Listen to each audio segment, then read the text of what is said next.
de Juan, Juan nos está enseñando a que Cristo existía antes de la creación del mundo. O sea, la idea de Juan es mostrarnos a nosotros de que Cristo siempre ha existido, y por el hecho de que Cristo siempre ha existido, nosotros podemos entender y conocer que Cristo es la segunda persona de la Trinidad, que Cristo es el Hijo de Dios. Y el designio de este libro, el propósito por el cual Juan ha escrito, inspirado por el Espíritu Santo, este libro, es para que nosotros creamos que Jesús es el Hijo de Dios y que creyendo en Él tengamos vida. Ese es el designio de este libro. O sea que todas las historias narradas en este libro apuntan a que tú creas a que Jesucristo es el Hijo de Dios y que creyendo en Él tú puedas entregar tu vida a Él para que tengas vida. Fíjate claramente, si no has entregado el texto, aunque no lo dice, deja claramente que si tú no has entregado tu vida al Señor Jesucristo, tú estás en un camino de muerte. Esa es la propuesta de Juan en su evangelio.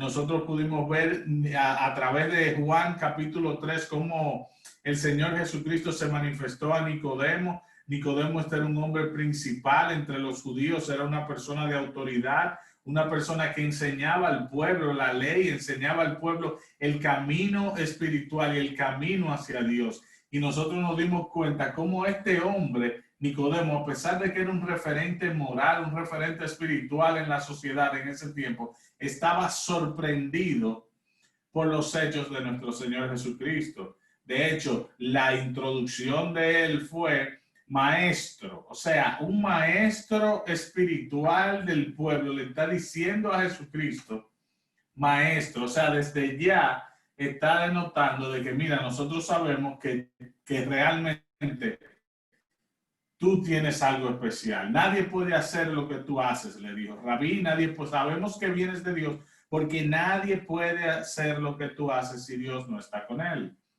Entonces luego la semana antepasada dimos para atrás y empezamos Juan 1. Y en Juan 1 empezamos leyendo que en el principio era el verbo estaba con Dios, el verbo era Dios. Y luego que ese verbo se hizo carne. Toda esta palabrería que puede parecer confusa, lo que nos está diciendo es que Juan está diciendo Jesucristo existía mucho antes de la creación del universo que nosotros conocemos. De hecho, no solamente él existía y tiene los atributos divinos, sino es que él siempre ha existido. Y no solamente que Jesucristo siempre ha existido, sino que él fue el creador de todas las cosas que hoy nosotros conocemos, o sea, las galaxias, el universo, todo ese poder y todo ese engranaje cósmico que nosotros cuando miramos al cielo vemos fue creado por nuestro Señor Jesucristo.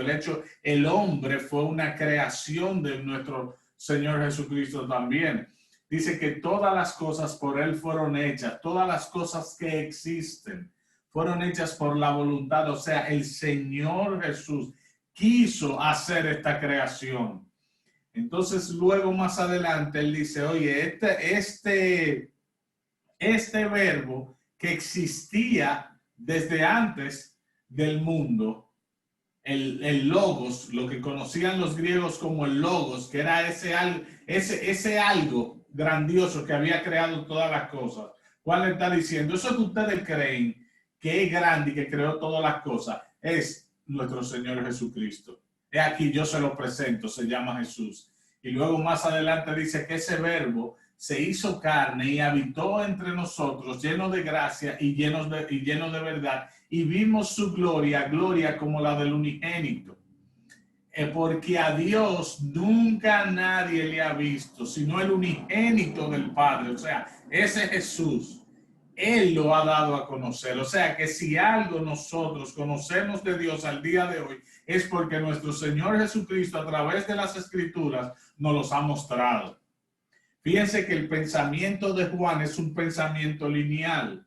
Estas cosas os he escrito para que ustedes crean que Jesús es el Hijo de Dios y que creyendo en él tengan vida.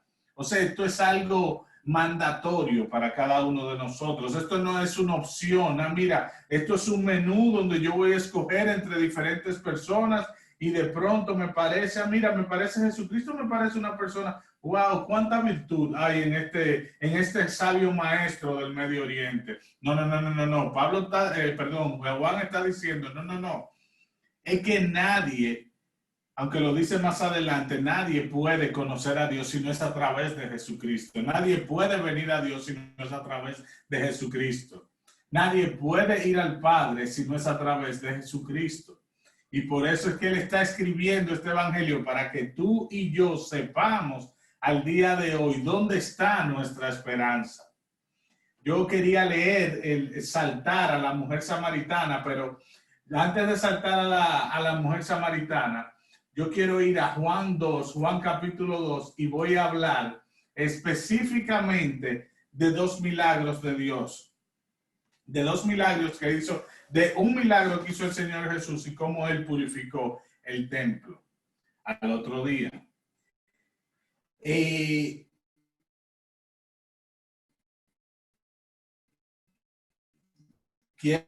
Sigo en la introducción pasada. Nosotros también hablamos de Juan el Bautista. ¿Quién era Juan el Bautista? Juan el Bautista era una persona a quien Dios había enviado. El pueblo reconocía a Juan como un enviado de Dios, reconocía a Juan como un líder espiritual. Y ese líder espiritual es el que presenta a nuestro Señor Jesucristo cuando está bautizando. Y ese líder espiritual era tan espiritual, Juan el Bautista, que los mismos judíos muchas veces le preguntaron que si era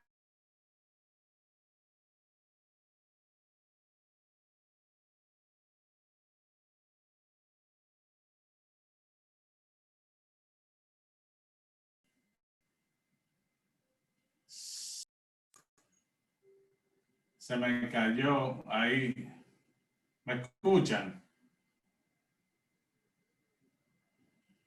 Por alguna razón me desconectó el internet. Desde ayer está un poco inestable. ¿Me escuchan todos? Levanten la mano si me escuchan. Ok, perdón, se desconectó el internet. Y íbamos por Juan, o sea, estábamos hablando que Juan es quien presenta a nuestro Señor Jesucristo. O sea que ya nosotros tenemos una señal más para creer que Jesús es quien él dice que es. O sea, el líder más espiritual del pueblo, la persona más espiritual, la persona a quien Dios ha enviado, a quien confundían con el Mesías. Porque le preguntaban los judíos, ven acá, tú eres el Cristo, tú eres aquel que nosotros estamos esperando, tú eres el profeta que ha de venir. Y él en reiteradas ocasiones decía que él no era ni siquiera digno de desatar los cordones de la sandalia, porque él solo bautizaba con agua, pero el Señor Jesucristo iba a bautizar con fuego y iba a bautizar en el Espíritu Santo. O sea, como queriendo decir, yo soy inferior a él, el que viene, ustedes ni siquiera se imaginan. O sea, lo que viene es mucho más grande. O sea, que ahora nosotros tenemos el testimonio de Juan el Bautista diciendo que Jesucristo es aquel a quien Dios había enviado. Luego, más adelante, Jesús escoge a sus discípulos.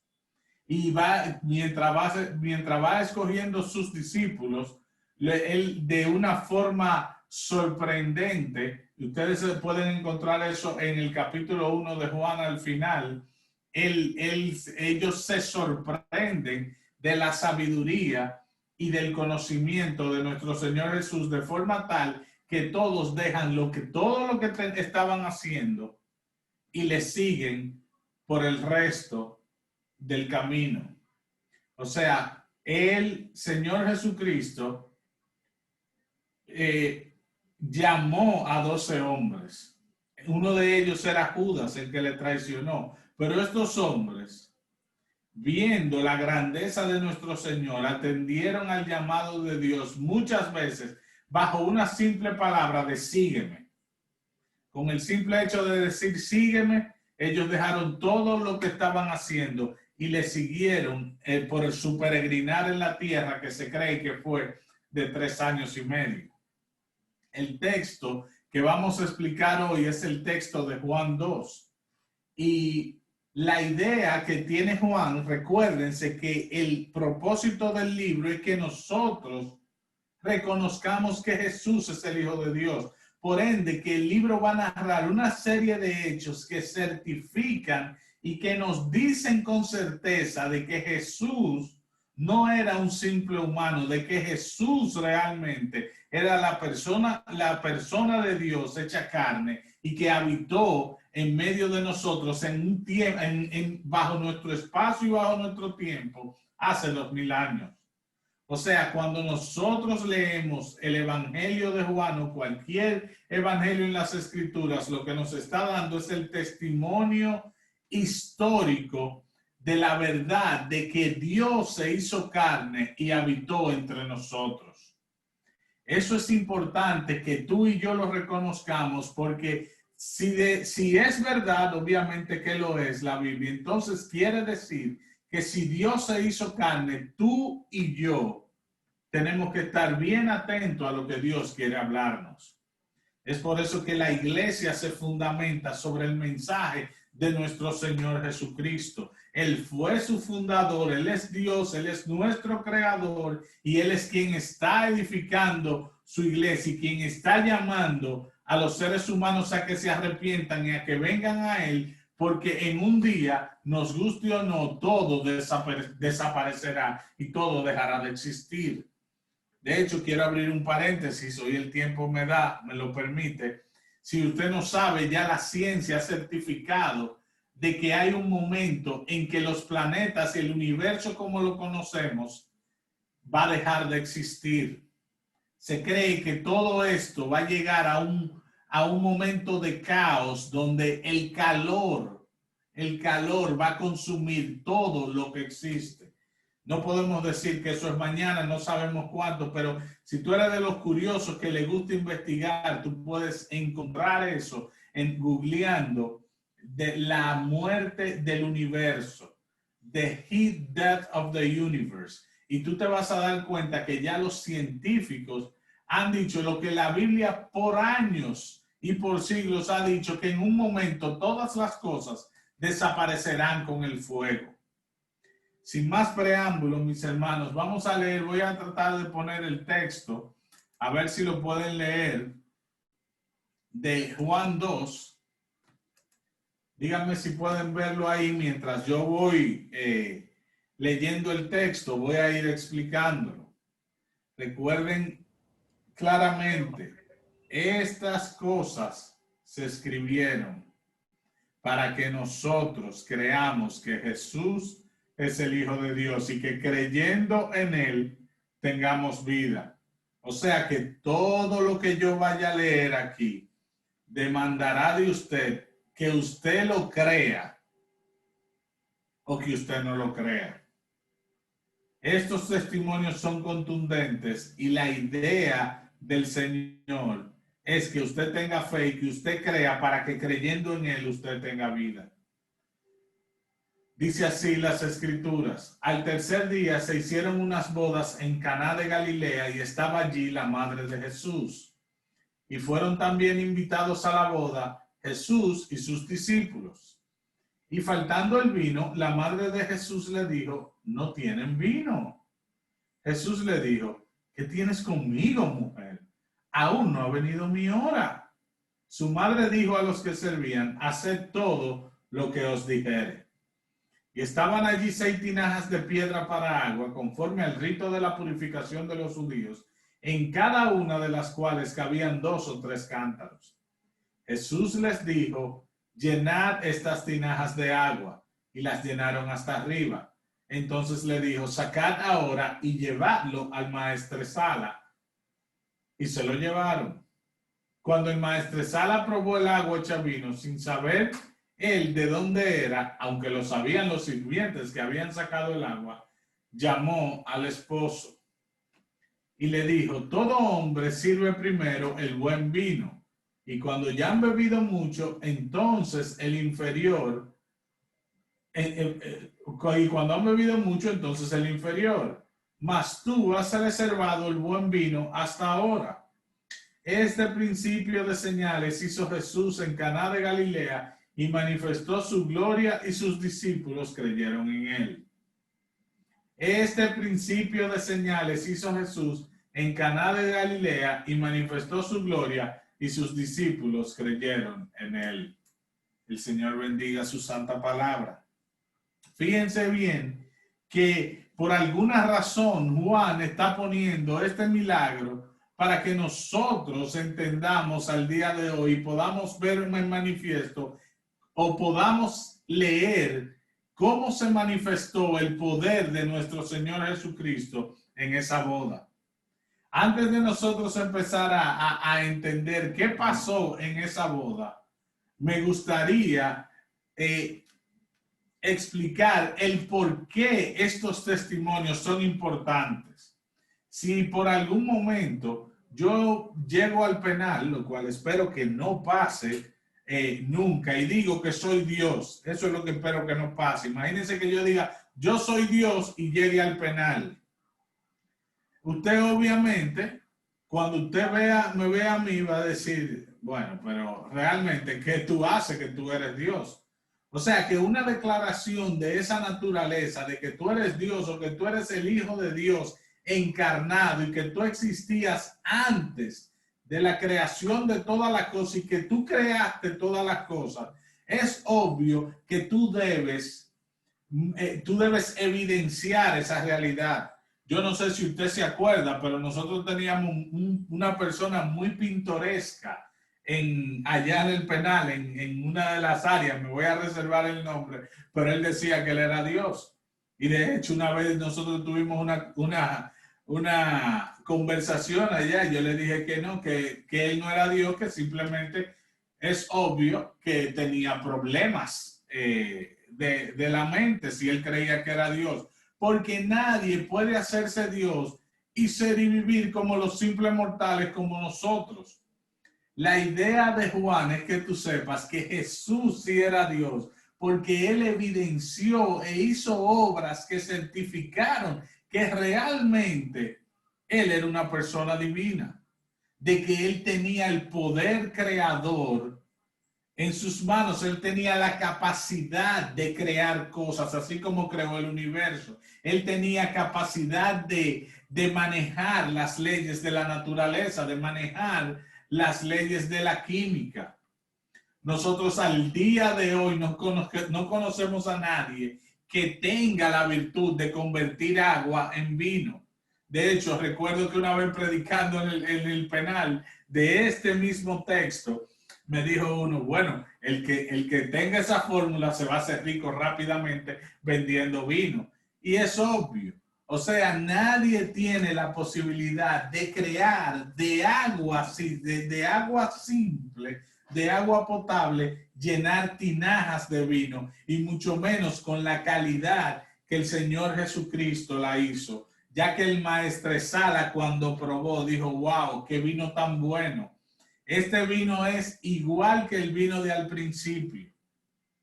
Entonces, mis queridos hermanos, por eso es de suma importancia que cada hecho que Jesús o que Juan o la Biblia registre, nosotros entendamos que bajo el poder de Dios Jesús está haciendo esas obras para evidenciar quién Él es, que Él dice que es. O sea, Jesús dijo, yo soy el Hijo de Dios, yo existía antes de Abraham. Entonces ahora Él está probando que es verdad que Él fue quien creó todas las cosas. Fíjense bien en el texto. Al tercer día hicieron unas bodas en Caná de Galilea y estaba allí la madre de Jesús. Imagínese por algún momento usted llegó a una boda. Y en la boda, de pronto, una boda en el Medio Oriente no es una boda simple como la boda que nosotros tenemos aquí en Occidente. La boda muchas veces duraban días. Era una fiesta solemne. De hecho, era una vergüenza para el novio que se acabara el vino en medio de la boda, porque eso iba a evidenciar, o al menos las personas iban a sentirse irrespetadas por el hecho de ser invitadas y que se acabara el vino tan pronto. Entonces es el momento donde la madre de Jesús, sabiendo quién es su hijo, le dice, oye, no tienen vino. Esto es prácticamente una petición de la madre de Jesús hacia Jesús. Él le responde, y voy a hacer un gran énfasis en esta conversación entre la madre de Jesús y Jesús, porque hay personas que malinterpretan este texto y nos hacen pensar que nosotros debemos ir a pedir a la madre de Jesús para que Jesús en su misericordia nos conceda tal o cual milagro, lo cual no es cierto. Esto simplemente pasó, esto fue una obra que pasó y se dio de esta forma para que nosotros pudiéramos evidenciar el poder del Señor, no el poder que tenía la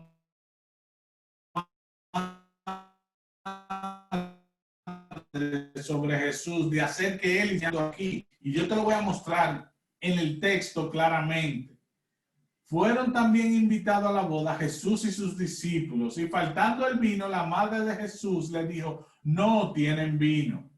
Jesús le dijo, ¿qué tienes conmigo, mujer? Aún no ha venido mi hora. Él inmediatamente entendió la intención de María, la intención de su madre, la intención de aquel ser escogido por Dios para traerle al mundo. Y de una forma que el texto griego deja implícito, o de una forma en que el texto griego deja claro, él de una forma cariñosa le dice como, mi amor, tú sabes que todavía no es mi hora. Pero lo que más sorprende en el texto original, porque la Biblia, el Nuevo Testamento fue escrito en griego, es el término que él usa para decir, ¿qué tienes conmigo, mujer? Ese término que él usa es el término griego, guné.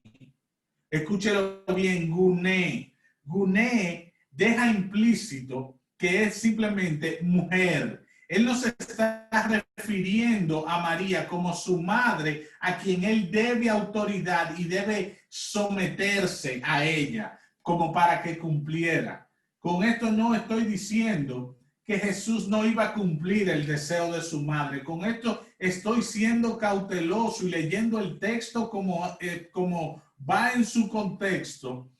Y él no está diciéndole, madre, es que no ha llegado mi hora. Es que yo no puedo hacer eso. Y como que de repente él no pudo desobedecer a su madre. Esa no es la intención del texto. El texto debe leerse tal cual. Él le está diciendo, ¿qué tienes conmigo, mujer? Guné, ¿qué tienes conmigo como mi princesa? ¿Qué tú tienes conmigo? Era un término que usaban inclusive hasta los reyes para hablarle a su reina. Era un término, y muchas personas creen que él está como reprendiendo a su madre, pero él no está reprendiendo. El término es un término de cariño y no está usando el término autoritativo, que sería mater, como madre. Es que yo no puedo hacer eso. No, eso no es lo que él está diciendo. Está diciendo, madre, mi querida, mi amor, es que tú sabes que no ha llegado mi hora. Pero él no se está negando en ningún momento y no hay nada que refiera a eso en el texto. Pues les digo esto porque muchas personas tergiversan este texto de Juan 2 para hacernos creer que cuando nosotros debemos acercarnos a Jesús por un milagro, tenemos que ir donde su madre primeramente. Esa enseñanza no existe en las Sagradas Escrituras. Por ende, él le está diciendo, ¿qué tienes conmigo, mujer? Aún no ha venido mi hora. Y su madre dijo a los que le servían, haced todo lo que os dijera. O sea que nos queda claro que Jesús no está bajo la autoridad de María porque no le está llamando madre, le está llamando mujer. Sin embargo, todo el texto de Juan, él sí denota una autoridad y sumisión a su Padre celestial. Mi Padre y yo uno somos. Yo no puedo hacer nada si el Padre no me dice que lo haga. ¿Por qué? Porque nosotros trabajamos juntos. El Padre es la autoridad del Hijo. O sea que esto es sumamente importante. Pero siguiendo adelante, ya dejando establecido que Jesús ni está reprendiendo a su madre, pero tampoco está bajo su autoridad, la madre le dice a las personas encargadas de servir el vino, hagan todo lo que le diga. El texto deja claro. Dice que habían 6 tinajas de piedra para agua conforme al rito de la purificación de los judíos. Hay cada una de las cuales cabían 2 o 3 cántaros de agua. Esto no fue un simple milagro. Esto no fue una botellita de agua que él convirtió en vino y que eso fue bajo un truco. No, estamos hablando de tinajas completas, de un milagro de nuestro Señor que solamente Dios podía hacerlo. Ahora entendemos por qué Nicodemo decía, maestro, sabemos que vienes de Dios porque nadie puede hacer lo que tú haces si Dios no está con él. O sea, ¿qué hombre es este? Es sorprendente. Y no solo que es sorprendente, sino que es lo que nosotros deberíamos esperar si realmente Jesús era Dios. Si Jesús era Dios, entonces la evidencia era que debían precederle hechos sorprendentes. Y es exactamente eso lo que vemos en la Biblia. Jesús se hizo Dios, pero Jesús se hizo hombre. ¿Verdad? El mismo Dios se hace hombre. Y cuando es hombre, ¿qué esperamos de Dios? Esperamos maravillas. Y es precisamente lo que la Biblia nos está enseñando, mostrando las maravillas de ese Dios encarnado y el testimonio de aquellos que estuvieron al lado de él, como Juan, que está escribiendo esto para ti y para mí, para que nosotros podamos creer que Jesús es el Hijo de Dios. Y estaban allí 6 tinajas de piedra para agua, y conforme al rito de la purificación de los judíos, en cada una de las cuales cabían 2 o 3 cántaros. Jesús les dijo, llenad estas tinajas de agua, y las llenaron hasta arriba. Entonces le dijo, sacad ahora y llevadlo al maestresala, y se lo llevaron. O sea, imagínense esto. De un momento llenen esas botijas de agua, llenen esos cántaros de agua, y ahora inmediatamente cuando llenamos los cántaros, la sacamos, ¡puf!, es vino. Pero no solamente es vino, no, sino que es un buen vino, es un vino superior. Normalmente, usted sabe que en las fiestas, cuando se brinda bebidas, las personas, la bebida superior, que es lo que está enseñando la Escritura, la da al principio, a la bienvenida. Yo no sé si usted ha ido a una boda, pero en la boda el primer brindis es champán. Y esa es una copita pequeña que le dan a la persona. ¿Por qué? Porque esa es la bebida cara. Luego el resto es refresco o cualquier otra cosa que estén brindando. Y básicamente eso es lo que está pasando en esta boda. Pero aquí el milagro del Señor es tan sorprendente que cuando el que prueba el vino lo prueba, dice, wow, pero alabó al novio. Dijo, wow. Dijo, wow, este hombre ha guardado el mejor vino hasta ahora. O sea, este hombre ha hecho una distinción de sus invitados. O sea, que ese milagro de Jesús evitó que el novio pasara una vergüenza que definitivamente iba a pasar porque ya el vino se estaba acabando. O sea, fíjense bien este milagro que Juan está registrando para que tú puedas creer en la grandiosa y maravillosa promesa de nuestro Señor Jesucristo, de que aquello que Él dice es la verdad. Nosotros hoy podemos escuchar muchas cosas maravillosas que han hecho los hombres. Pero cuando tú vas a las Escrituras, ninguna se parece a las obras maravillosas que ha hecho nuestro Señor Jesucristo. Podríamos pasar la tarde entera aquí haciendo una prueba de historicidad de los libros de la Biblia. Y te puedo garantizar que pasan el escrutinio de cualquier academia. Te voy a repetir esto. ¿Qué quiere decir eso? Lo que te estoy diciendo es que si por alguna razón tú estás diciendo, bueno, eso lo escribieron en la Biblia y por ende, como eso está en la Biblia, eso no pasó. Déjame decirte que la Biblia es el documento histórico de mayor confiabilidad que hay hasta el momento. O sea, nosotros no nos queda duda de que la Biblia, los hechos que están registrados ahí, pasaron tal y como lo narran las Escrituras. La certeza histórica, geográfica, literaria que tienen las Escrituras no la pasa ningún otro libro. O sea, que el hecho de simple decir, no, eso es porque lo dice la Biblia, yo lo creo. Es que ellos creen eso porque dice la Biblia. Eso, mi querido hermano, no vale aquí. ¿Por qué? Porque la Biblia es un libro histórico también. O sea, los eventos en la Biblia se pueden certificar históricamente.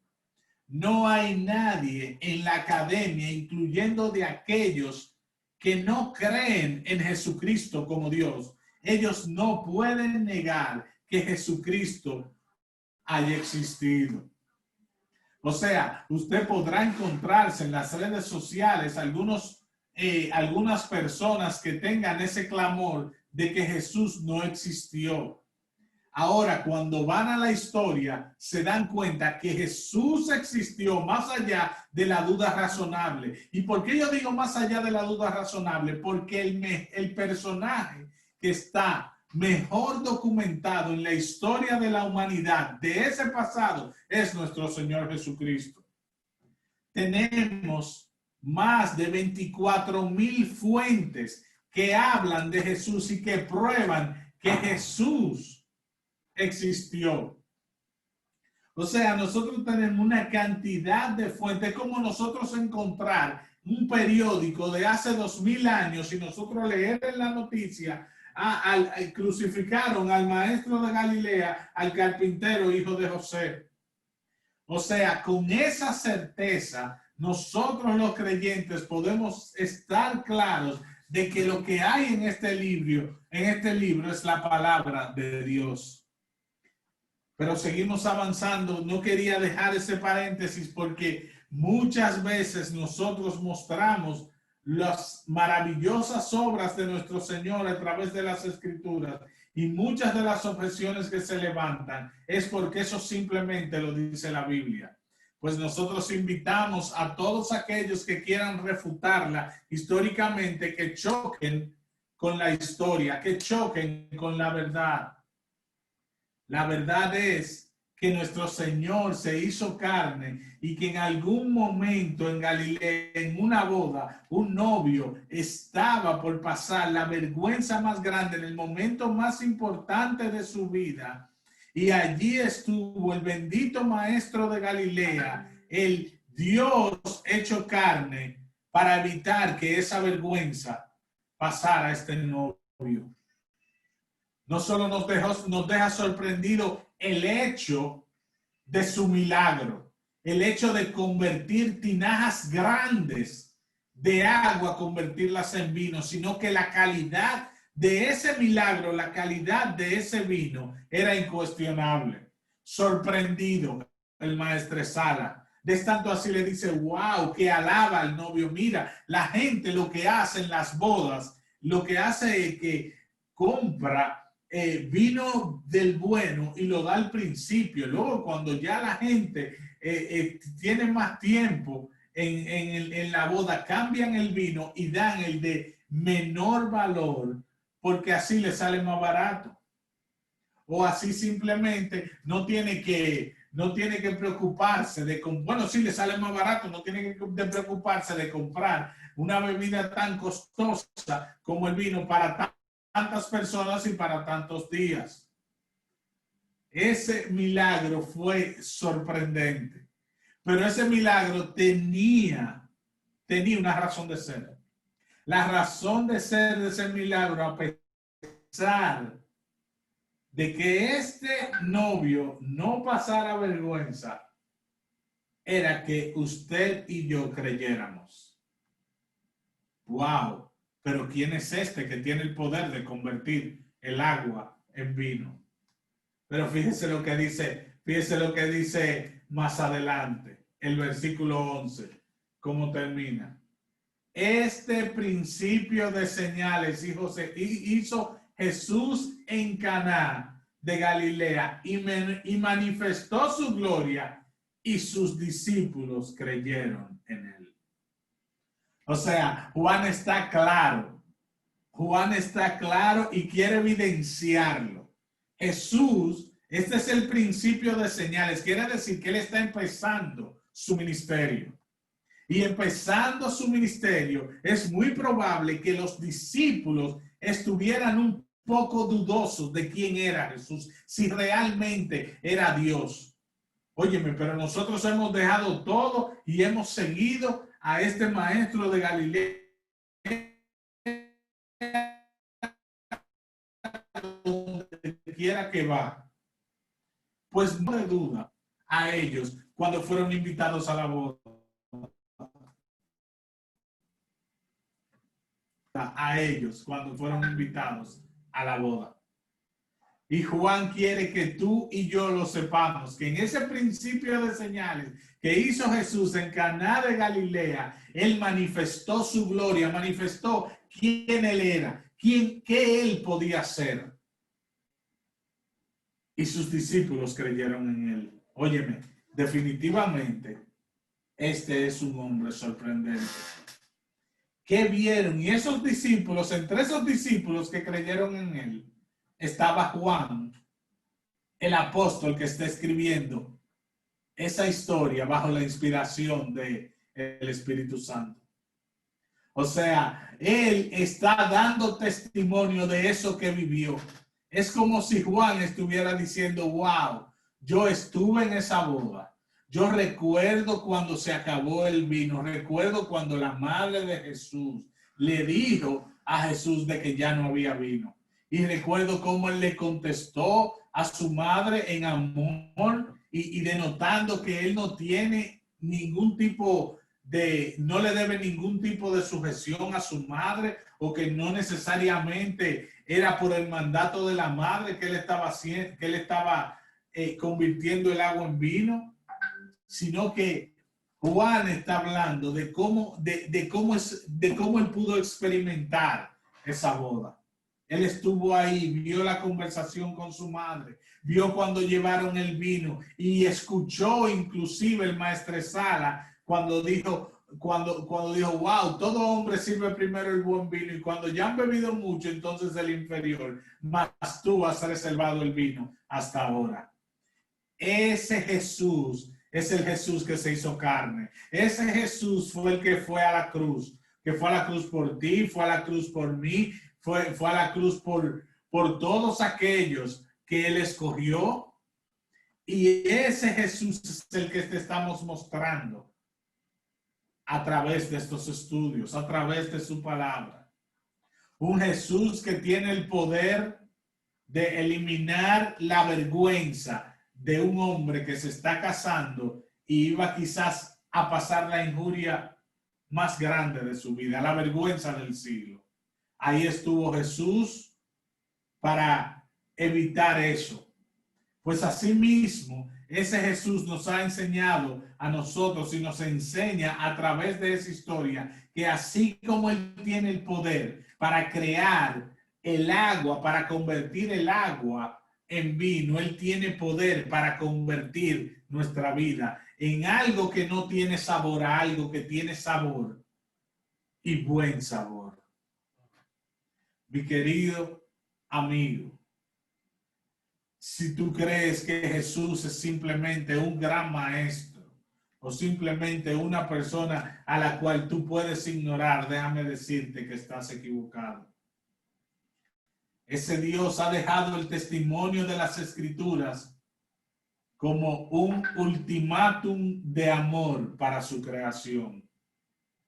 Ha dejado esta evidencia para que nosotros creamos una evidencia de amor. Muéstrenle al Dios a guardar todas las cosas que os he enseñado, y he aquí yo estoy con vosotros hasta el fin del mundo. Esa fue la última encomienda que él dio a sus discípulos. Y esa encomienda está viva aún hasta el día de hoy. Nosotros nos reunimos cada sábado para nosotros aprender el testimonio de este Dios maravilloso que quiere transformar tu vida, de este Dios maravilloso al cual no puedes ignorar porque tu vida depende de él. Estas cosas os he escrito, dice Juan, para que vosotros creáis que Jesús es el Hijo de Dios y creyendo en él, que tengan vida. Es como si él quisiera decirnos, óiganlo de esta manera. Estas cosas yo le estoy escribiendo para que ustedes conozcan la persona de quien depende su vida. Si ustedes no creen en él, nunca tendrán vida. Esa es otra forma de decir lo que Juan nos está diciendo, solo que suena mucho más bonito y mucho más misericordioso como Juan lo inspiró. Estas cosas os he escrito para que vosotros sepáis que Jesús, creáis que Jesús es el Hijo de Dios y creyendo en él que tengan vida. Ese es el designio de la Escritura, ese es el designio del mensaje evangélico. Arrepentíos, convertíos, vuélvanse a Dios. Eso es lo que él demanda, no solo de ustedes porque son internos, no, para nada. Eso es lo que él demanda de mí, de cualquier persona, de todos, por cuanto todos pecaron y están destituidos de la gloria de Dios. Aquí no estamos hablando de cosas físicas como pensaba Nicodemo en Juan 3, que era físicamente que él debía nacer. Aquí estamos hablando de cosas espirituales. Hay una muerte peor que la muerte física y es la muerte espiritual. Y la sufrimos todos desde que nacemos hasta que somos despertados por la infinita gracia de Dios.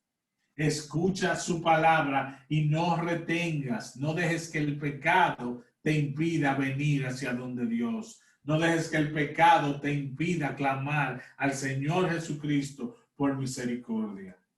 Estas cosas, este principio de señales hizo Jesús en Caná de Galilea y manifestó su gloria y sus discípulos creyeron en él. Que así como los discípulos pudieron creer en él, que experimentaron ese milagro, hoy nosotros por la fe podamos experimentarlos e ir de rodillas a ese carpintero Galileo del cual nuestra vida depende. Que Dios me los bendiga, mis hermanos. Si hay alguna pregunta.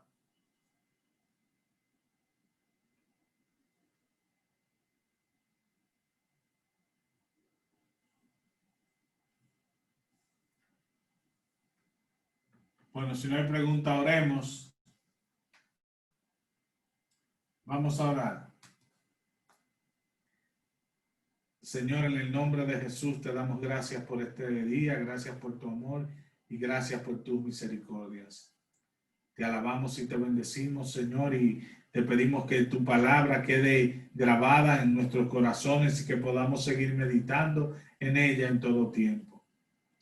Gracias, Padre, por cada uno de los amigos y hermanos allá en el penal.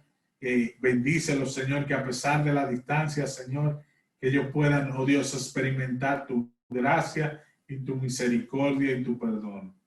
Nosotros te bendecimos y te damos la gloria en tu nombre. Amén. Ok, mis hermanos, Dios me lo bendiga. ¿Alguna pregunta, algún comentario?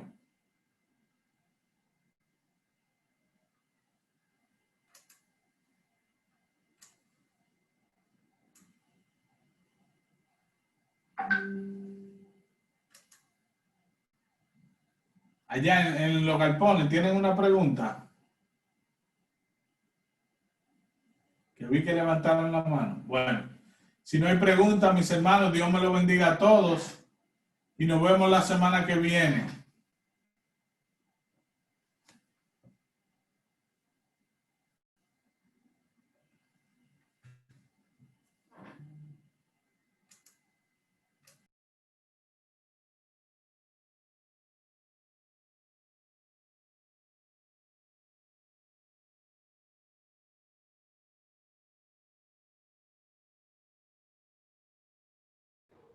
Joel, ¿quién es el encargado del consulado, Joel? El encargado del consulado es Mambrú. ¿Y él no está por ahí en una charla de esa? No, él estaba en el salón principal. Lo que hay que hacer, que habla con el encargado que está allá en el patio, ¿no verdad? Para que él tome, como el tipo está obviado ya, tome la asistencia ya y se la notifique a Mambrú, para que Mambrú lo ponga en asistencia en su área. Ok. Te mandé la foto como quieras, se lo enseña a Mambrú ahí, se la manda. Está bien.